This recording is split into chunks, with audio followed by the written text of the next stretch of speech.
Welcome to all the business marketing students. As I said in class today, I will have a short video uploaded for you that just navigate you on Canvas to find your assignment, to ensure that you do and complete the correct assignment. There are two ways of doing that. And then we're going to spend some time on actually addressing the assignment, going through question by question and some of the basic instructions to ensure that that you know and understand exactly what's expected of you for this assignment. This being the only assignment that you will do for this module, for the semester module. Right, I'm under a business marketing page for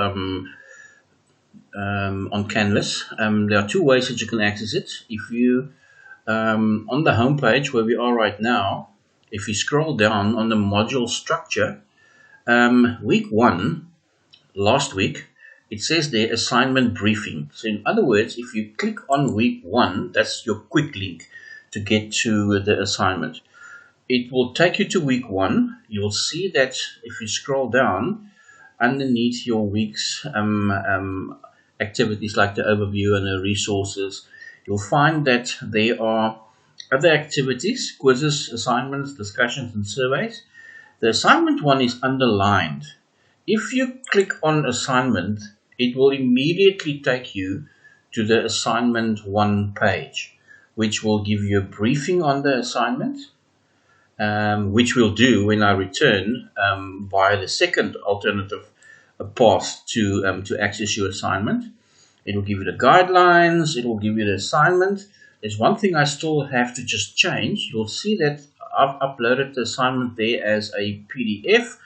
It's not going to be a PDF. I'm going to remove that within the next couple of days and upload the assignment in a document that's appropriate for the course, because this was done way back in February already, and since then a decision has been taken that we are not loading assignments onto Canvas in a PDF format for students.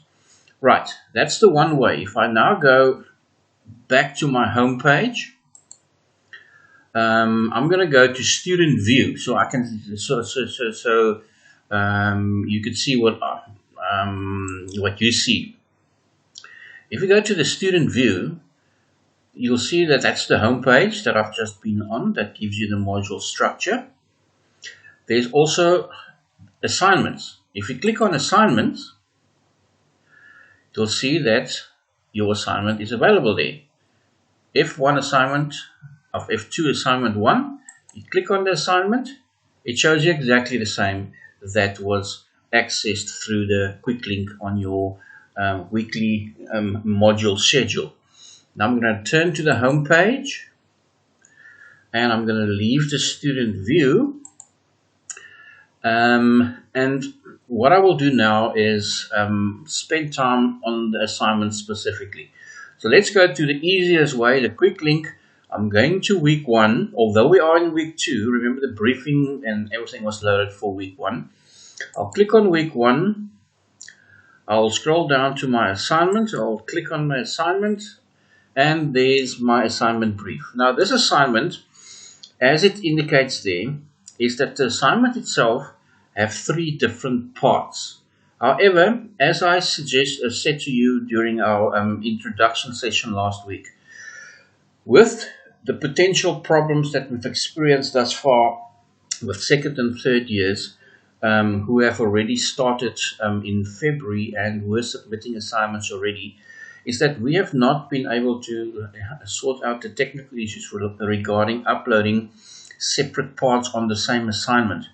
So initially, although it's not on the assignment now, initially the assignment front page indicated a part A, B, and C with separate submission dates. There will still be 3 parts. We'll see that when I access the assignment now. And they all, as you can see there, have equal values that they contribute to your total mark for the assignment, which is 100 marks.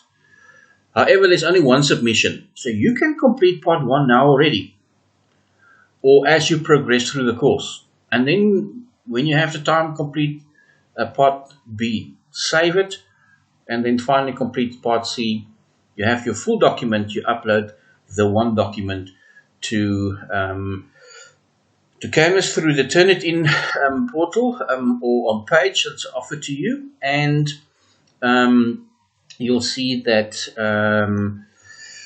the submission date, if I access the assignment, particularly the assignment, I'm going to click on that current PDF, which I'll change, and if it opens, it will show me the assignment with the assignment front page. There we have it. You'll see that I've indicated that there's submission dates of 29th of April, 20th of May, 3rd of June for parts A, B, and C. When I upload the new version, there will only be one submission date, and that will be the 3rd of June. You can still, and I recommend to ensure that you lighten your workload, rather complete 3 separate parts as you progress and have time through the course to do it, and then submit the one assignment on the 3rd of June. This is just therefore a guideline for you. Set yourself these little initial dates that I have indicated as submission dates for the separate sections. Set those as dates for you to guide you to complete it, and make sure that you complete it by that date. Although you're not going to submit, make sure that you complete it. Then you're going to not run out of time, be anxious, stress yourself unnecessarily round about a day or two before the 3rd of June. Now, the general instructions on the assignment itself, there's 2 things that I want to just highlight.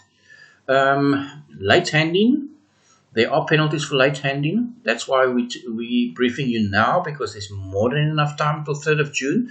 But if we wait till the 3rd of June, when 50-60% of the class want to submit their assignments, obviously the internet speed is going, or the upload speed is going to be down. You're going to find yourself that you're struggling maybe.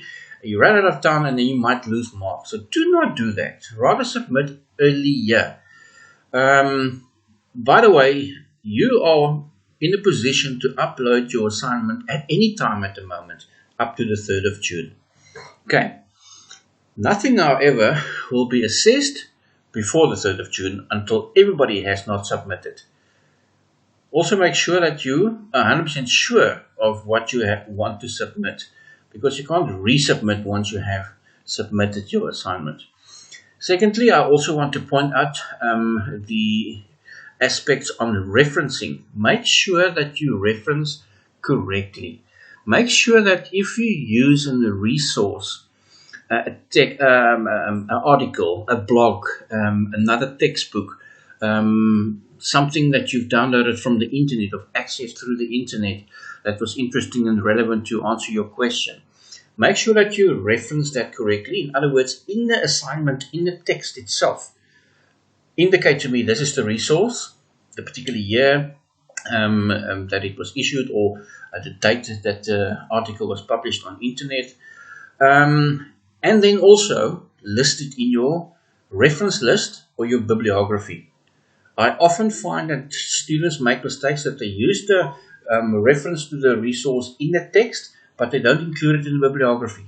Then I also have students who submit a resource in their bibliography, but nowhere in the text can I see that actually that resource was used. You've got to make sure that you reference it at both in the text itself as well, list it in the bibliography. Right. The rest of the stuff is very straightforward. There's no catch, nothing that's going to, I think, unnecessarily increase your levels of anxiety in your general instructions. It's quite clear. So let's go to the assignment itself. For part 1, we provide you with a infographic there on on marketing. As marketing has evolved over ages, you read through that context on the evolution of marketing. Have a look at the matrix, at the infographic. And then we address the question. There's also the website or the article that was used, or that this information was summarized and captured from. I don't think the entire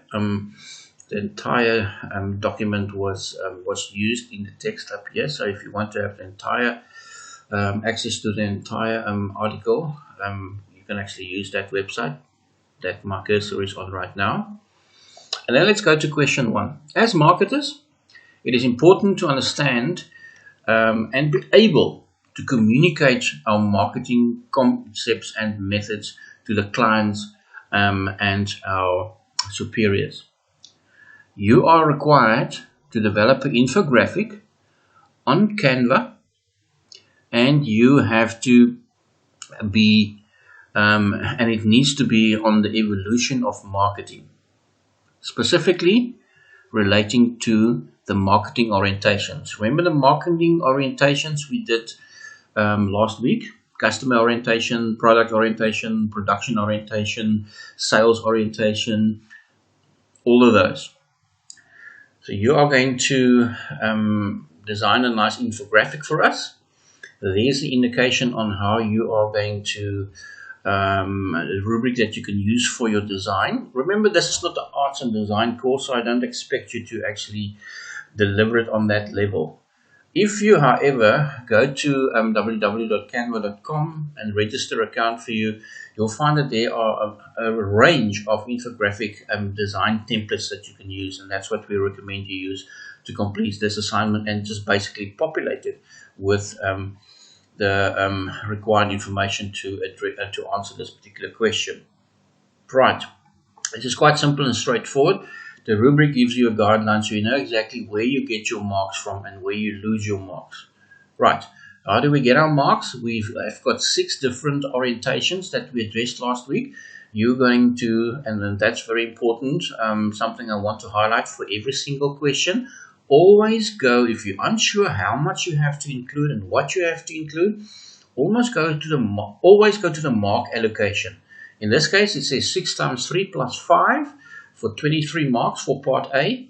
Now, that means 6 orientations. You get 3 marks for each. A, for obviously identifying it, and then obviously providing us with some information so we can understand what each of those orientations is about. The 5 marks is what you get from this rubric for the actual design itself. Okay. For 5 out of 5, the artwork was carefully planned. It showed above average awareness of the basic design principles. There's your guidelines. Use that to see how you're going to, that you have ticked all those boxes to get maximum marks for your design itself. Okay. If we go to part B, now part B refers to the following. There are 2 questions in part B. Regardless of the motivation of what motivates customers, there are clear steps in the consumer or that the consumer takes in the buying decision-making process. You've got to now list and explain these steps and then illustrate to us through choosing a Canva graph, a process that give you a flow template so you can actually complete it.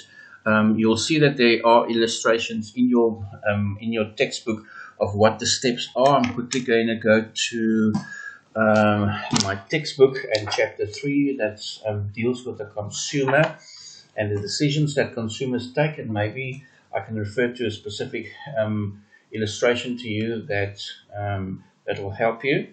On page 86, figure 3.2, that's the kind of illustration that we want you to do to reflect the 5 steps in the consumer decision-making process. We will do chapter 3 in class next week. So at this point, you can already do part A or start on part A because we've done the orientations. By next week, you'll be able to complete question 2 in part B already, because we would have addressed the consumer behaving or the consumer decision-making process when they are buying products. And then again, look at the mark allocation. There are 5 steps in the decision-making process. That's why it's 5 times 2. Your 5 marks again, same rubric as here, used for your design. Okay. Question 3. Read the following article and watch the video before starting the applications, this section, question 3 of the assignment. It's on chicken licken. I'm not going to go into detail. You can read that. That's part of the instructions for you to complete or be able to complete question 3. There's the video we refer to that we want you to have a look at. And then the questions. 3.1. Which orientation towards marketing does chicken licken follow? We know that we've just identified in part A, question 1, the different orientations. Which one is followed by chicken licken? And then you have to motivate your answer. In other words, you say it's the sales orientation. Why do you say it's the sales orientation? That's why I get 2 marks for. 3.2. List the internal and external environmental factors and forces that can affect the ability of chicken licken to serve the customers most efficiently. Submit your answer in a diagram format. Excuse me, a diagram format SWOT analysis. We did SWOT analysis in class this morning. I'll repeat it again tomorrow when we summarize chapter 2 and complete chapter 2. Basically, it's 4 blocks. You've got your strengths, your weaknesses, opportunities, and threats, and that's why you get 4 marks for listing each of the strengths, weaknesses, opportunities, providing us with applicable examples related to chicken licken. That's 4 times 2, and then you get your 1 mark for it being in a diagram as we have requested. To complete part B, question 3.3, apply the consumer decision-making steps, those 5 that we did previously, to show the process you go through when deciding on purchasing a meal from chicken licken. You're not going to get marks for naming the 5 steps. You are going to name the 5 steps, but I'm interested in you indicating to me how that specific step applies to chicken licken. That's where you're going to get your 1 mark for each step. First step is identify the problem. You will have to, well, you'll tell me. You'll say, well, step 1 is to identify the problem. In the case of chicken licken, blah, blah, blah, blah, blah, that's my answer. Okay. Right. That concludes part B. For part C, something we're going to do later on in the course. As a matter of fact, if I quickly look at my textbook, we'll be doing segmentation and targeting in chapter 6. So that's a couple of weeks from now. But part C, 4.1, refers or requires you to differentiate between each of the following components or concepts. Segmentation, positioning, and targeting. You indicate to me for 2 marks, what is segmentation, what is positioning, what is targeting. There's 6 free marks basically that you can obtain straight from your textbook. Question 4.2. There are a number of levels of marketing segmentation. Name these levels, indicate which level chicken licken would be on, and motivate your answer. Similarly again, there are 4 levels. That's your a number of levels. You're going to pick 1.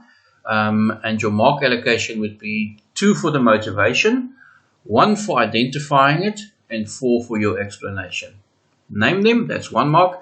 Indicate which level chicken licken would be on and motivate your answer. That's how you get your 7 marks for that question. Question 4.3. There are 3 major strategies for selecting target. There are three major strategies for selecting target markets. Name and explain each of these strategies. Again, straightforward. There are three. We get to that when we do chapter 6. You'll name it for me and you'll explain each of them. Your referencing that I referred to earlier on. To ensure that the resource that you have used is included in the text, you'll get 5 marks if that is done correctly. If that same is also used in the bibliography. And here we're looking at consistency. You can't, in your bibliography, have 7 resources and then use only 5 of them in text. You might get better marks than for your bibliography, but you lose 2 marks because you've listed a resource that is not used in the text, and you lose 2 marks in the text because you haven't used that particular resource either. So you lose marks at both ends if you do not use the resources that you have used and list them in the text as well as in the bibliography. We'll be looking at general spelling and language. That's quite simple. Most of your software that's available and that you will be using have spell checks. Please do those spell checks. It's 5 marks that you can actually bank on if you just do that properly. And then your technical components. Technical components, in my opinion, refer to a number of things. Most importantly is your total, my first impression of the assignment. Does it look professional? Is it structured properly? Is there a table of contents that give me that list all the questions and the sub sections of each question, like 3, 3.1, 3.2, 3.3, and next to each of those list the number, the page number in your assignment. Furthermore, do you have spaces between your questions? Is the one question flowing into another, and I don't know where 3.4 or 3.3 ends and question 4 starts? Make sure that you have used proper headings. Make sure that you follow it up with a bibliography at the end or a list of references. All of these things combined is where we provide you with a mark which specifically focuses on the overall impression and the flow of the assignment. Does it read very easily because it's structured well, because it's numbered well, because there are proper headings used? These are very important things where easy marks can be obtained, but you can also lose it because you don't do it or do not pay sufficient attention to it. Right. This is pretty much as far as the session goes. I'm going to scroll up to the top of your assignment again just to highlight a few important things about the assignment. That would be A, that it's 100 marks, that the submission date is the 3rd of June for the entire assignment. Anything completed before that time, save it, don't submit it until you've completed all 3 parts. Right, this concludes the session. You can watch this video. I'm going to upload it onto Canvas now. You will find it under additional resources in week 1, which is the same week in which your assignment is also listed in your module schedule.